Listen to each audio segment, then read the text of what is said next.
ഒരു മനുഷ്യൻ തൻ്റെ മകളെ ചികിത്സിച്ച് ഭേദമാക്കിയ സൈക്കാട്രിസ്റ്റിൻ്റെ വീട്ടിൽ ചെന്ന് കണ്ട് നന്ദി പറഞ്ഞു. മകളുടെ കല്യാണവും വിളിച്ചു. അതിനുശേഷം ഡോക്ടറോട് മകളെ അനുഗ്രഹിക്കണമെന്ന് പറഞ്ഞു.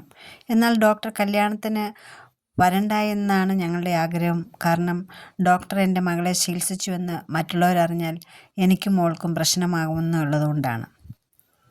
എന്നാൽ ഈ മനുഷ്യൻ അയാൾക്ക് ഹാർട്ട് അറ്റാക്ക് വന്ന സമയത്ത് ചികിത്സിച്ച ഡോക്ടറിനെ മകളുടെ കല്യാണത്തിന് ക്ഷണിക്കുകയും എൻ്റെ ജീവൻ രക്ഷിച്ച ഡോക്ടറാണെന്ന് പറഞ്ഞ് മറ്റുള്ളവർക്ക് പരിചയപ്പെടുത്തുകയും ചെയ്തു. ഇതാണ് നമ്മുടെ അവസ്ഥ. ശാരീരിക പ്രശ്നങ്ങളെക്കുറിച്ച് സംസാരിക്കാൻ നമുക്ക് മടിയില്ല. എന്നാൽ മാനസിക പ്രശ്നങ്ങളെ മൂടി വയ്ക്കാനായിട്ട് ആഗ്രഹിക്കുന്നു. പുരോഗമന ചിന്താഗതിക്കാരുടെ ഇടയിൽ പോലും മനോരോഗങ്ങളെക്കുറിച്ചുള്ള അറിവില്ലായ്മയും തെറ്റിദ്ധാരണയും ഇന്നും നിലനിൽക്കുന്നുണ്ട്. സൈക്കാട്രിസ്റ്റ്, സൈക്കോളജിസ്റ്റ്, സൈക്കോതെറപ്പിസ്റ്റ്, കൗൺസിലേഴ്സ് ഇവരുടെയൊക്കെ സേവനങ്ങൾ ആവശ്യനേരത്ത് സ്വീകരിക്കാൻ നാം മടി കാണിക്കരുത്.